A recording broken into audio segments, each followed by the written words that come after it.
ஓம் ஸ்ரீ குருபியோ நமக. ஓம் ஸ்ரீ மகா பெரியவா சரணம். டிசம்பர் 25ஆம் தேதி வியாழக்கிழமை நாளைய தினம் இந்த மாதத்துல வரக்கூடிய குபேர சஷ்டி விரதம், பெரிய சஷ்டி விரதம். இந்த பொருட்கள் உங்க கையில இருந்தாலே போதும். வறுமை நீங்கி செல்வம் பெருகும். குடும்பத்துக்கே குபேர யோகம் கிடைக்கும். அது என்ன வழிபாட்டு முறைன்னு பார்க்கறதுக்கு முன்னாடி நம்மளோட வீடியோஸை இப்போதான் நீங்க ஃபர்ஸ்ட் டைம் பார்க்குறீங்கன்னா மறக்காம சப்ஸ்கிரைப் பண்ணிக்கோங்க. தொடர்ந்து இது மாதிரி அப்டேட் தெரிஞ்சுக்கிறதுக்கு பக்கத்துல நோட்டிஃபிகேஷன் பெல்லை கிளிக் பண்ணி ஆல் அப்படிங்கிற செலக்ட் பண்ணிக்கோங்க. இப்ப குபேர சஷ்டி அன்னைக்கு என்ன மாதிரி வழிபாடு செய்ய போறோம் அப்படிங்கிற பத்தி தெளிவா தெரிஞ்சுக்கலாம். முருகப்பெருமானுக்குரிய வழிபாட்டிலேயே மாதம் மாதம் வரக்கூடிய இந்த வளர்பிறை சஷ்டி விரதம் ரொம்பவே விசேஷம். நம்ம கிட்ட கூடிய வளங்கள் பெருகிக்கிட்டே போகணும், பேரு புகழ் இது எல்லாமே பன்மடங்கு அதிகரிக்கணும் அப்படின்னு நினைக்கிறவங்க வளர்பிறை சஷ்டி அன்னைக்கு விரதம் இருக்கலாம். அதை விட முக்கியமானது குழந்தை பாக்கியம் இல்லாதவங்களும் திருமண வரன் கைகூடி அமையாதவங்களுக்கும் இந்த ஒரு சஷ்டி விரதம் ஒரு வரப்பிரசாதம். சட்டியில் இருந்தால் அகப்பையில் வரும்னு ஒரு பழமொழி இருக்கு. அதுக்கான அர்த்தம் என்னன்னா, சஷ்டியில் விரதம் இருந்தால் கர்ப்பப்பையில் குழந்தை தரிக்கும் அப்படிங்கிறது தான் நம்ம முன்னோர்கள் சொல்லி வைத்திருக்கக்கூடிய அற்புதமான வாக்கு. அதுக்கேத்த மாதிரி சஷ்டி விரதம் அன்னைக்கு நம்ம முருகப்பெருமானுக்கு விரதம் இருந்து என்ன கேட்கிறோமோ அதை வாரி வழங்குவார். அப்பேற்பட்ட சஷ்டி விரதம், அதாவது வளர்பிறை சஷ்டி விரதம் எந்த கிழமையில வருதோ அதை பொறுத்து அதோட பலன்கள் மாறுபடும். உதாரணத்துக்கு இந்த மாதம் டிசம்பர்ல வந்திருக்கக்கூடிய இந்த ஒரு வளர்பிறை சஷ்டி விரதம், அதுவும் மார்கழி சஷ்டி விரதம் வியாழக்கிழமையில வந்திருக்கு. வியாழக்கிழமைய பொதுவா குரு பகவானுக்கு உகந்த குரு வாரமா நம்ம கணக்குல எடுத்துக்கலாம். ஆனா இந்த வியாழக்கிழமை குரு பகவானுக்கு மட்டும் கிடையாது, குபேரனுக்கும் உகந்ததுதான். குரு பகவானை வணங்குவது போல் நாம குபேரரையும் வணங்க வேண்டும். குபேரர் அப்படிங்கிறவரு கடவுள்கள்லயே பணக்கார கடவுளா இருக்கக்கூடிய பெருமாளுக்கே நிதியுதவியில பிரச்சனை ஏற்பட்ட சமயங்கள்ல உதவி செய்தவராம். அந்த அளவுக்கு பொன் பொருள் ஆடம்பரமான வாழ்க்கை செல்வம் இது எல்லாத்துக்கும் அதிபதியாக இருக்கக்கூடியவர் இந்த குபேர பகவான். அவருக்கு உரிய தினமாக இருக்கக்கூடிய வியாழக்கிழமையில வரும் எந்த ஒரு திதி நட்சத்திரமா இருந்தாலும் அதை நாம குபேர திதியாகவும் குபேர நட்சத்திரமாகவும் கணக்குல எடுத்துக்கணும். அப்பேற்பட்ட சக்தி வாய்ந்த இந்த குபேர சஷ்டி, அதாவது மார்கழி மாதத்துல வரக்கூடிய வளர்பிறை சஷ்டி திதி காலையில 11 மணி 24 நிமிஷத்துக்கு தான் ஆரம்பிக்குது. அது வரைக்கும் பஞ்சமி தான். 11 மணி 24 நிமிஷத்துக்கு ஆரம்பிக்கக்கூடிய சஷ்டி திதி மறுநாள் டிசம்பர் 26ஆம் தேதி காலையில 10 மணி 37 நிமிஷம் வரைக்கும் இருக்கு. சஷ்டி விரதத்துக்கான, அதுவும் குபேர சஷ்டிக்கான எந்த ஒரு வழிபாடு செய்யறதா இருந்தாலும் காலையில 11 மணி 31 நிமிஷத்துக்கு பிறகுதான் நீங்க செய்யணும். குறிப்பா மாலை ஒரு 6-7 மணிக்கு மேல முருகப்பெருமானுக்கு வீட்டுல பூஜை செய்யறது ரொம்ப விசேஷம். காலையில 11:30 மணிக்கு முன்னாடி பண்ணீங்கன்னா அது சஷ்டி திதியில கணக்கு வராது.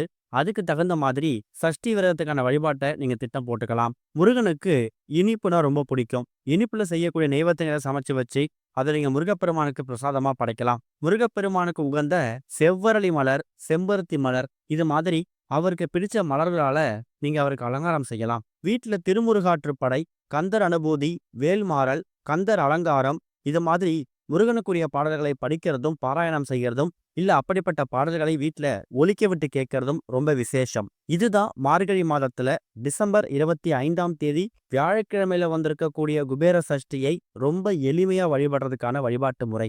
இது போக எந்த ஒரு திதி நட்சத்திரம் வந்தாலும் அன்றைய தினம் நாம பண்ணக்கூடிய வழிபாட்டு முறைகளும் பரிகாரங்களும் நமக்கு மற்ற நாட்களை விட பண்ணக்கூடிய அளவுக்கு எக்கச்சக்கமான புண்ணிய பலன்களையும் நல்ல விஷயங்களையும் ஏற்படுத்தும். அப்படிப்பட்ட ஒரு அற்புதமான ஒரு பரிகாரத்தை தான் இப்ப நாம சொல்லக்கூடிய இந்த ஒரு பொருட்களை பயன்படுத்தி நீங்க பண்ண போறீங்க.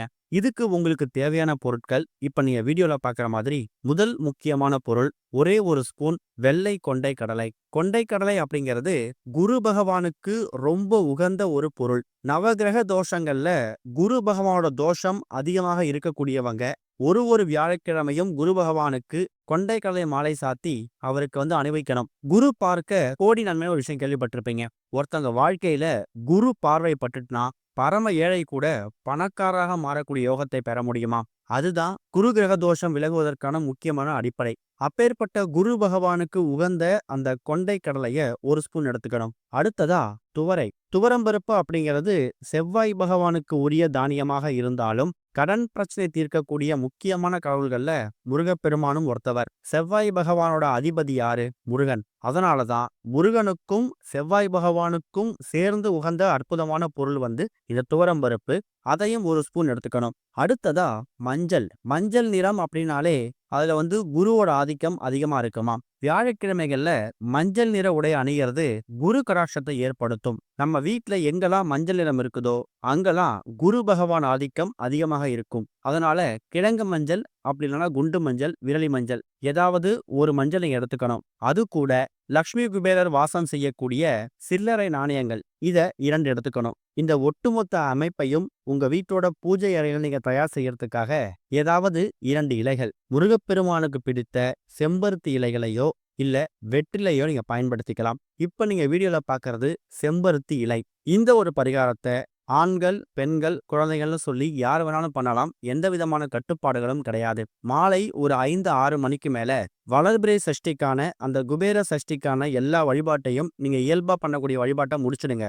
அதுக்கப்புறமா 2 இலைகள் தயார் செய்து வைத்திருக்கீங்கல்ல, அதை கழுவி சுத்தப்படுத்தி 2 பக்கம் நீங்க வச்சுக்கணும். அதுல ஒரு இலை மேல ஒரு அகல் விளக்கும், இன்னொரு இலை மேல இன்னொரு அகல் விளக்கும் வைக்கணும். இந்த 2 அகல் விளக்குலையும் ஒரு அகல் விளக்குல கொண்டை கடலையையும் இன்னொரு அகல் விளக்குல துவரம் பருப்பையும் வச்சுட்டு அந்த 2 பொருட்களுக்கு மேல ஒரு சில்லறை நாணயம். அதுக்கப்புறமா இந்த 2 அகல் விளக்கும் இணையக்கூடிய இடத்துல ஒரே ஒரு அந்த குண்டு மஞ்சள், கிழங்கு மஞ்சள், அப்படி இல்லைன்னா கொம்பு மஞ்சள், ஏதாவது ஒரு மஞ்சளை வச்சுக்கணும். இந்த ஒட்டுமொத்த அமைப்பையும் உங்க வீட்டோட பூஜை அறையில வச்சுட்டு முதல்ல சஷ்டி திதி அப்படிங்கிறதால அந்த திதிக்கு உரிய கடவுளாக இருக்கக்கூடிய முருகனை பிரார்த்தனை பண்ணுங்க. அடுத்ததா கொண்டை கடலை வைத்திருக்கிறதால குரு பகவானை மனசார பிரார்த்தனை பண்ணிக்கோங்க.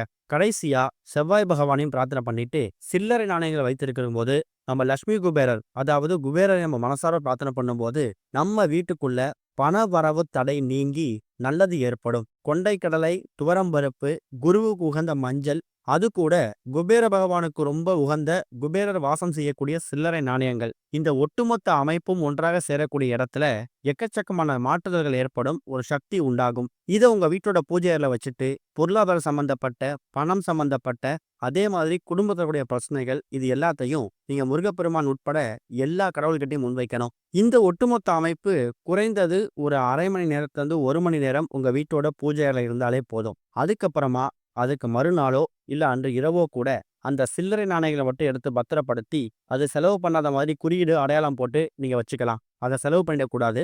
அந்த கொண்டை கடலையும் துவரம் பருப்பையும் நீங்க பத்திரப்படுத்தி வைக்கணும் அப்படிங்கிற கட்டாயம் கிடையாது. மறுநாள் அதை நீங்க மொட்டை மாடிக்கு வரக்கூடிய காக்கை குருவிற்கு தானமா போட்டாலும் சரி, இல்ல வீட்டுல கிணறு இருக்கு, ஆறு, ஏரி, குளம் மாதிரி பக்கத்துல நீர்நிலைகள் இருக்கு அப்படின்னாலும் அதை விட்டுக்கலாம், தப்பில்ல. இந்த ஒட்டுமொத்த அமைப்பும் சேரக்கூடிய இந்த ஒரு பரிகாரத்தை குபேர சஷ்டி, மார்கழி மாதத்துல வரக்கூடிய சஷ்டி, வளர்பிறை சஷ்டி, ரொம்ப ரொம்ப அற்புதமான இந்த நாள்ல பண்ணும்போது வளர்பிறை நாட்கள் எப்படி வளர்ச்சி அடையுதோ அதே மாதிரி உங்ககிட்ட இருக்கக்கூடிய பேரு புகழ் இது எல்லாமே வளர்ச்சி அடைந்து நல்ல முன்னேற்றம் ஏற்படும். குடும்பத்துக்கே குபேர யோகம் கிடைக்கும். ஓம் ஸ்ரீ குருபியோ நமக. ஓம் ஸ்ரீ மகா பெரியவா சரணம்.